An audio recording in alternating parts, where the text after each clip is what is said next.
Hello to our friends and family. Welcome back to our channel. It is a Tribe Called Dhillon podcast. I'm Angie Dhillon. And I'm Rose Dhillon. And I'm Alvin Dhillon. Hope you had a great week. Start thinking about your win of the week as we talk about ours. Okay, should we do rock, paper, scissors? I feel like we need to change it up. I think you should go first. Yeah. Oh, you guys got me in this one. Okay, my win is a really cool win. I executed the largest work party that I have had to plan for my organization.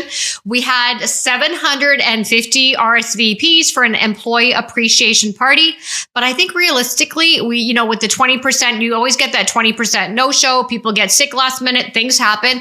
We had about 675 colleagues come, and I threw a badass party.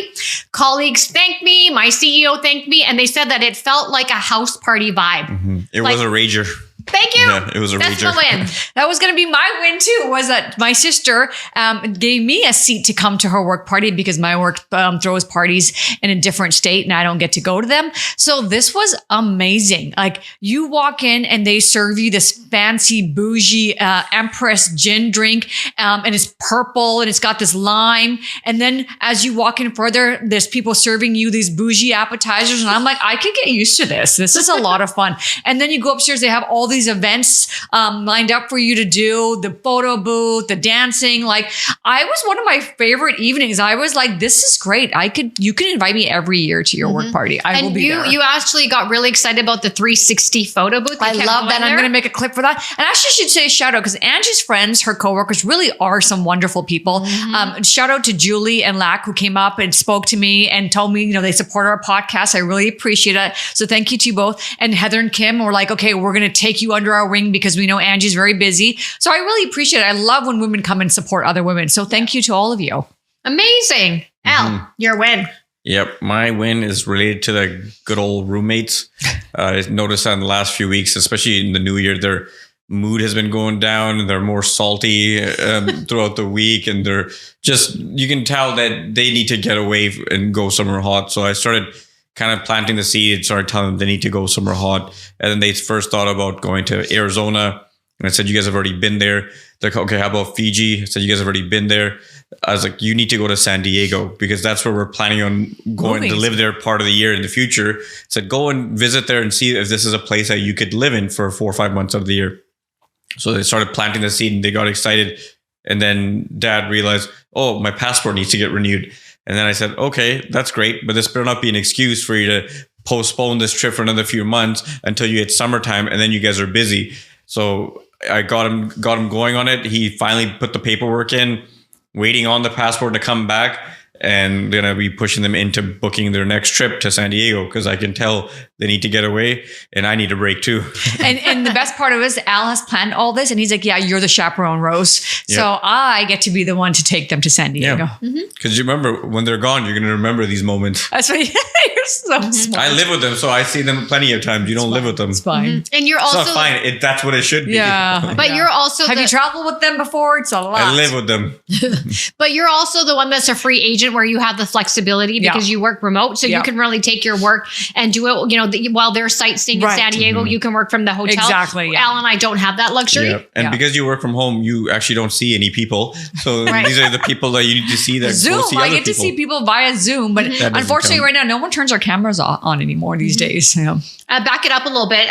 Rose, as some of you know, works remotely. She has had very limited human interaction in the last 6 years. No, the fact that I used to travel every month, so I had my people experience. It's that I haven't traveled since September, so that has limited a lot. But now. that was still once a month. You're not seeing people. But it was enough. We've only seen me go cuckoo. I've gone a little cuckoo the last few months. She's gone squirrely. Yeah. Yep. So when she saw all the people at my party, it was like, E.T. phone home, like humans. Oh, but like Rose was like just lit up like a candle everywhere, excited. Like I saw this, I saw that, and verbal diarrhea. We're like, okay, Rose, like just take it down a notch. I'm tired. That's like on a Friday when I know she's coming over, and a Friday for me is okay. I've already communicated with plenty of people all week, and I come home and I say, here we go again, and then she's just boom, 0 to 100 real quick, and there's no toning it down, and I just sit there and smile and nod because I have no energy to engage in that, and she's got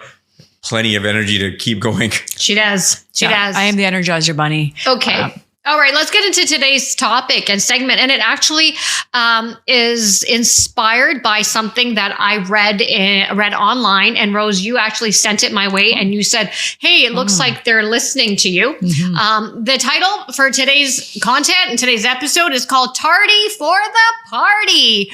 And although the Dhillons, the senior Dhillons, are notorious for being late to parties, the three of us, we respect people's time and we show up on time. So the reason we're talking about today's episode is, not sure if you've heard about this, but Madonna's been in the headline, and it's because, I'll tell you why here. I want to just make sure I get this right. So there are two New York residents named Michael Fellows and Jonathan Haddon, and of course they're obviously Madonna fans, but they brought on a class action lawsuit against her, Live Nation, and Barclays Center. And the reason is they're saying that Madonna's December 13th celebration tour concert, it was supposed to start at 8:30, but Madonna actually didn't come on stage until 10:45 p.m. So Jesus, that's over 2 hours they had to wait to see their artist come on stage. And because of the late start, they're saying that they were confronted with limited public transportation, limited ride sharing options, and increased public and private transportation costs when the show was done at 1 a.m. So when I read this, this was something that I've been talking about on the back burner. All three of us have gone to concerts, and this is actually one of the reasons why I stopped going to concerts. And also, number two, I fortunately have access to box seats through my company. But even then, when I do go and the box seat is an amazing experience, the artists that I have gone to see, they're always late. Yep. Nobody ever shows up on time. And it's driving me nuts. But I mean, would anyone go to the length of suing them? Obviously not. But I just thought it's something different. And I feel like we need to talk about it on the podcast because this is the first time I've heard of something like this. So she's been sued in the past apparently for this. So she's got a reputation. Yeah, they said in the full article that she was back in 2009 or something when she toured, she was sued by someone, but they kind of shut it down. Okay. And I was so happy when I saw this because I'm with Ange. Like, so for celebrities, your supporters are the reason that you still have a job. There's a reason why Madonna at 70 gets to go and perform and have people coming to watch her. 65? She's 65. Okay, 60. Yeah. So she's later in her year. Be mindful of people's time. Like, yes, you don't have to wake up tomorrow morning and go to work, but other people do. And people have babysitters. Like, what about these people who said, have your babysitter till midnight and you can go because we'll be home. And now you got to call and say, hey, I need you to stay till 2 a.m. or 3 a.m. when I get that's unacceptable. And I'm with Ange. I'm so frustrated with all of these artists that maybe have just a little bit too much of an inflated ego where they don't respect other people's time. Like they are the reason you have a job today. If you said 7:30, get on stage 10, 15 minutes, fine. But beyond that, that's ridiculous. No, I'm 100%. Al, what's your take on this? I'm trying to recall. Was Drake on time when we went to watch him? When did he? And Drake had an opening act that was also late. Don't forget his opening act didn't come on stage. Yeah, he came up earlier. I because always wonder though what's happening backstage when that happens. Right. But I think that was similar to the Sebastian Maniscalco show. Didn't we go watch? And they were double booked and didn't realize how much time it would take for that first group to come out of the streets and the next group to come in. I think it started around 10:30, 11 o'clock at night, his second show. But I'm not a big. This is probably one of the reasons why I don't go to the shows, but I'm also not a big fan of big crowds. So it hasn't bothered me too much because I don't go to enough to these concerts to say it's become a problem. I just don't like the big crowd. So unfortunately, I enjoy it from the comfort of my home on a full HD screen. Okay, well, I'm not a big crowd goer too, but sometimes when your favorite artist comes into the country, you're super excited, you're stoked, and you want to go see them. But I have in the past been burnt. I have been disappointed because a lot of times these concerts are during the weekdays when we have to work, right? Some of us get up in the morning at 5, 6 o'clock. We have to show up the next day. And this sort of stuff just drives me nuts. And I think in this day and age now with people being woke, the whole cancel culture, listen, I'm not saying we need to cancel anyone, but I think at the end of the day, these types of conversations need to start happening because artists need to be better. They need to do better and they need to be better. And I'm sick and tired of all this kind of stuff. And you know what, Kate, I don't know if you guys know this, but how common is tardiness among performers in the industry? Is just very high. Is this very just a common thing? It's very high. And we can't say like it's a generation thing. I mean, I think that's one of the things that Taylor Swift is not in that caliber, right? She's always on time is what I've been told. That she always comes out on stage on time. I think she's one of the very few performers that really values her fans. And not even just from a fan perspective, I think respecting people's time. I remember when I got married at my wedding reception, my makeup artist, she didn't test a glue on me, I guess, on our test prior. And that day she put eyelash glue on and I got a reaction. And so at the time my husband had to run down and go get me an antihistamine because my eyes are blowing up, my eyes are watering. And so that made us really late. So you had called saying like, everyone's here waiting for you. I didn't even get a chance to go to the park. So I said to him, I go, we're going to scrap the photo shoot and just go right to the hall because I don't think it's fair that our guests wait, that my makeup artist screwed up my, my face. And I don't think everyone else, the 200 people that are sitting there waiting for us should have to pay for that. So I had to make a decision, say, we're not going to the park to take pictures. We scrapped that. We saved an hour by being on time. But to me, I hold myself in that regard where I'm accountable and it's responsible for those people that are sitting there waiting to start the party. Good for you. Yeah. Thank you. Al, what's your take on this here? I'm very about being on time. I'm a person, even when it comes to family, if I've given you my time and I said I'm going to be there at 2:00, I'll be there at least 15 minutes before to make sure I'm on time. I hate tardiness. So when I go to meet up with a few people and I know they're known for being late all the time, I always give them that half hour time beforehand because I know that they're going to be late and it'll compensate for it. And that's just who they are. But for me, I respect people's time and I want people to respect my time.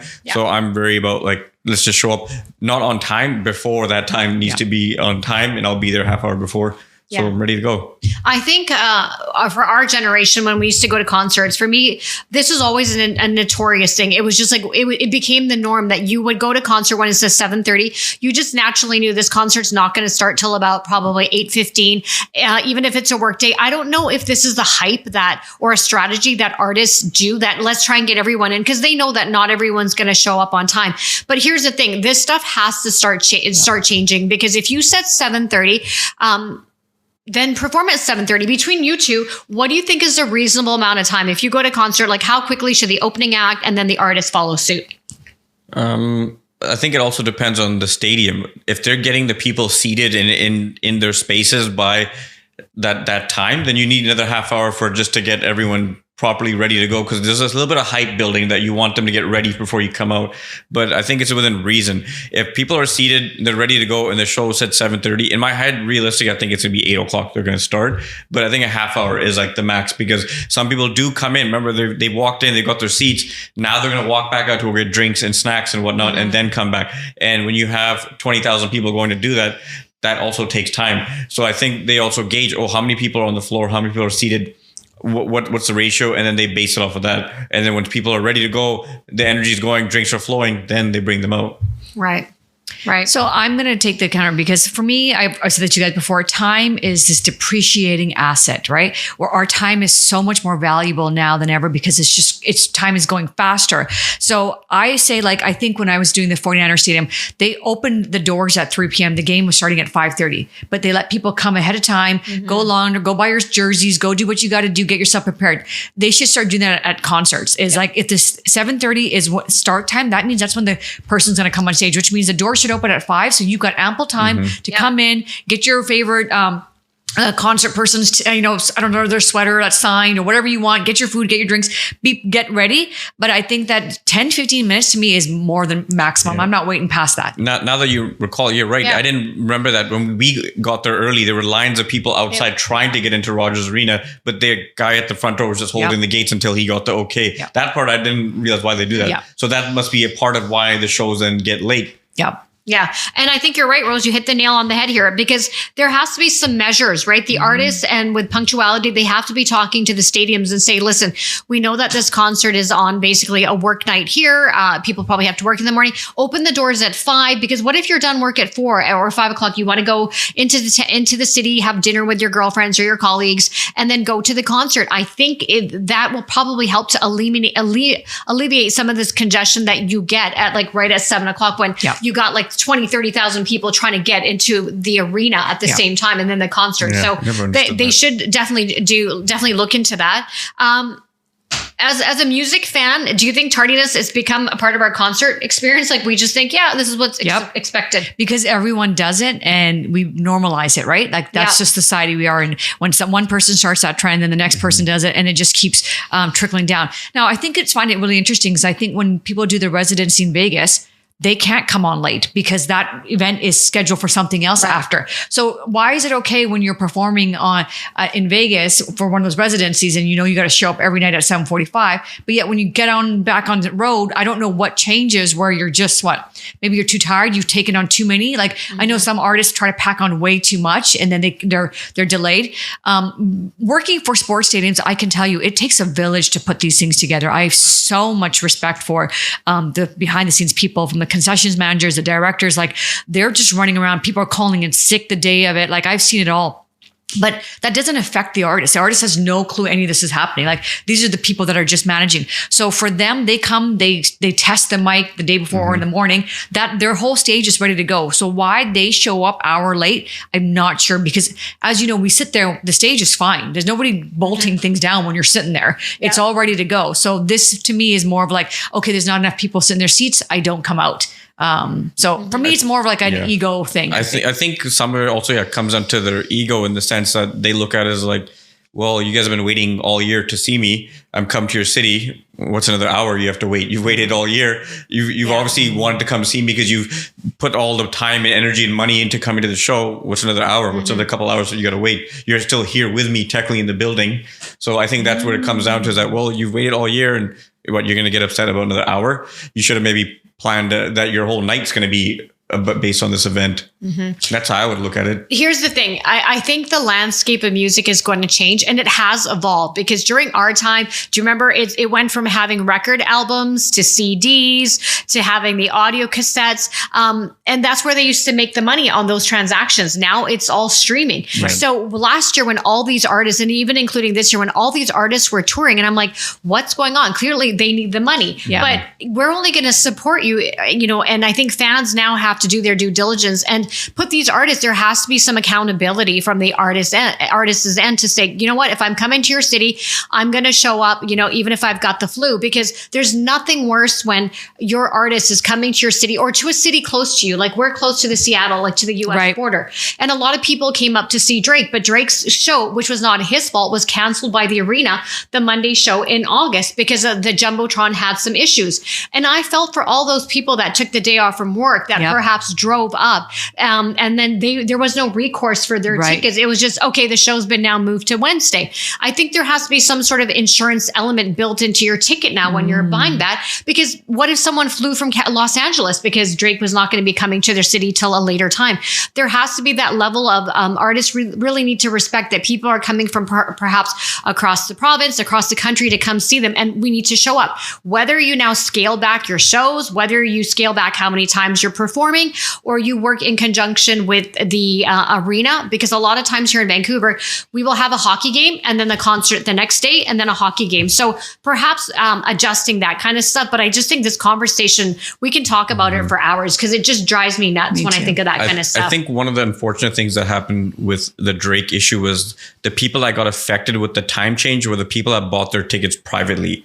The people that bought tickets to Ticketmaster were covered under Ticketmaster's agreement. But just like every show, when it gets sold out and you want to go to the show, you go to a scalper. So the people that bought it from scalpers, they were the ones I think got hooped. I think some bought it through Live Nation and they didn't have that coverage, I think it has to be through the official provider of those tickets, and then you have some sort of insurance on it.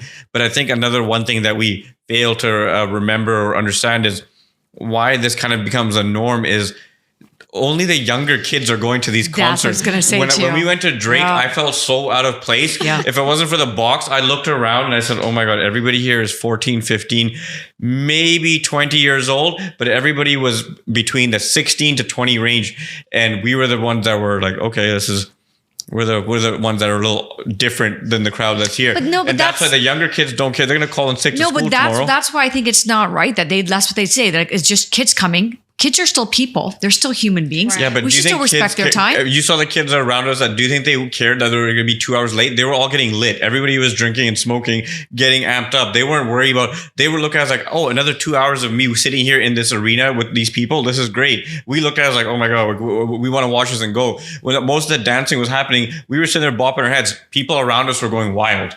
You have to remember, we were not the demographics that these shows cater to. Right. How many people are going to, like, our generation are going to take that time on that Tuesday night to go through all this and then have work the next day? It's just not I don't know. I've met a lot of older people who go to Taylor Swift concerts. Taylor Swift is a unique. You can't compare Taylor Swift to every other artist out there because she has a cult following that's very unique. Same with Beyonce, though. There's a lot of older people. Beyonce also hasn't dropped an album in a long time. Taylor Swift is always relevant because her music is always on air. I think Beyonce just had a renaissance. If you compare it to other artists that are out there, most of the people are the young. Even Taylor Swift, she doesn't cater to just her group is also 5-year-olds, 8-year-olds, 10-year-olds. Right. Yeah, so obviously they have parents coming along with them. Right. Okay, here's my take on this, and this is what I want everyone to start understanding this year. So when I know that we're making some concessions, we understand that this is a big billion-dollar industry. Listen, Taylor Swift is coming to Vancouver next December for her Eras tour at BC Place Stadium. I believe there's a bunch of dates already sold out. Do you know how much of a money-making generator she is for our economy here?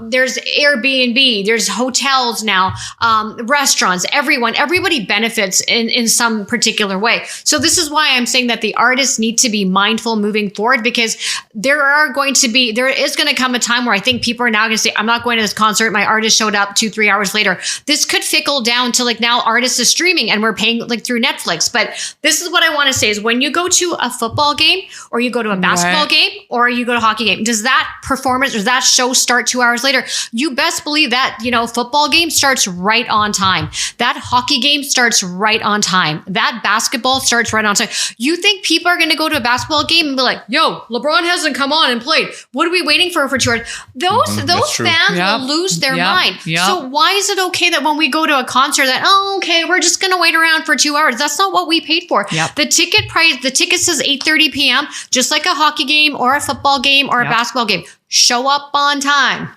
I'm with you. This happened to me very early in my 20s when I went to, I can't remember whose concert, it might have been Destiny's Child, I can't remember, and they showed up late. And I remember thinking, I'm not doing this again. No. And I was very young and I was like, I value my time. I very, very rarely will go to a concert unless we get box seats. But it's for that reason. I value my time. And if you don't, that's no. I think reason why I never went back is I went to Summer Jam once, and for me, I'm all about the experience. So listening to music in my car when it's surround sound, bass is pumping, that's what I enjoy. So in my head, that's what I thought it's going to be like. You go there and live and you can't hear what they're saying. They're mouthing. Most of it's just coming from the speaker. There's very tinny sound and this is not the experience I wanted. And you're surrounded by a bunch of foods and you're like, this is not my thing. So that's when I realized I don't actually like, first, the big crowds and the sound. It's not exactly what you hear in your own home or the big sound bar and the bass. You're not getting none of that. No. And they always rejig that song. So that song is never what I wanted it to be when I heard it in my car driving to work and singing Cyndi Lauper or whatever, screaming. It's never that. So I'm like, it's not the same experience. And when I see people going like losing their minds around me, I'm like, I can't connect like this. Me too. I listen to them for different reasons on a different level. And these people out here are like crying and like they look like usually sometimes girls have to be taken by from the ambulance because they fainted because they were just too amped up. I don't know how that works, but like the Justin Bieber concert had so many people that fainted because one person touched him and they almost died. Those are the best. I couldn't understand. When we went to the Drake, all the girls are taking off their bras, and I didn't understand that. I'm giving him their bras. I was like, wow, and bras are not, but bras are expensive, they're not expensive these days. I'm like, girls, grab them. Most of them, I think they're younger people, so they probably didn't pay for any of that. Their parents paid for all that. And they might be looking at it as an investment. If I throw that bra and he gets my attention, I might be getting some kind of a Lamborghini from him. Like that's usually what they're thinking. Yeah, something's going on. Yeah. Okay, so now let's, we're not trying to make this about Madonna here, but let's take it back here. Do you think that the fans taking this legal action, like it warrants this? Like, do you think they're trying to just set an example out of this? Do you think anything's going to come out of it? But I don't know what's going to come out of that. No, I think they're raising attention and it's necessary. I think that's good. Like, hey, so now these people are going to have to start thinking about like, oh shoot, like now she's got to go get her lawyers, get her team involved with something that really could. And I mean, that was unjustifiable. That meant 2.5 hours. That's really rude in my opinion. And I think the reason why they're probably raising the concern is because First of all, look at the artists that they came to see. It must have been old people coming to see an even older person. So they obviously had work and babysitters they had to line up because the younger generation would be like, oh yeah, next day, no one has the energy to go and worry about and create a lawsuit. So it must have been a couple of lawyers or who definitely in their 40s, because who's going to go watch a 65-year-old Madonna? When has she come up with a hit? I haven't heard her come up with a hit in like 20 years. Listen, Anita Baker came to one of our sports teams in Oakland, and he was saying the next day, he's like, I couldn't believe how many young kids came to see her. And I was like, I don't even know who Anita Baker is. I had to go and Google her. He's like, the whole time he thought it was going to be like an older, but no, they were all young kids coming, smoking weed and watching her concert. So there is a new generation that's going to that. It's kind of like when I was in high school and I discovered Elvis. That became my obsession for a few years, right? And he was long passed away. So yeah, every generation, like the Suits that we were talking about, how new generation of kids have discovered the show Suits and have revamped that. So that's true. And the thing with Madonna is iconic. Yeah. She's timeless. Yeah. And she freaking looks hot for 65. Oh, you think she looks hot? Oh, yeah. Wow. Have you seen her muscles? Have you seen her arms? Like, I was looking at her, I was mesmerized. I was like, oh my goodness, I've never been a Madonna fan, so I can't say. I'm not saying I hate her, but I just music. I love her old music. I do. Yeah, I do. But here's my thing. I think that we have to start holding artists accountable for their behavior and for their actions. We have to be a society that does better and be better. So that's why we talked about this today. And treat the next time you go to a concert, just be mindful and pay attention. If your artist is doing this, start talking about it. I'm not saying you need to boycott concerts, but it's just think of an experience when you go to a hockey game, when you go to a basketball game or a football game or a little league game or any of those things. These events start on time because they value and respect people's time. And also, a lot of these stations that are broadcasting it, they have to do their due diligence. A concert should be no different. So with that said, that's our time for Tardy for the party. I'm getting all excited because I want a party. Anyhow, that was our Tardy for the party episode. Until next week, friends and family, please take care of yourself. Hit that subscribe button so that we can grow some more together and continue this journey together. Until next week, A Tribe Called Dhillon podcast is signing off. Bye for now. Bye. See ya. And don't be late.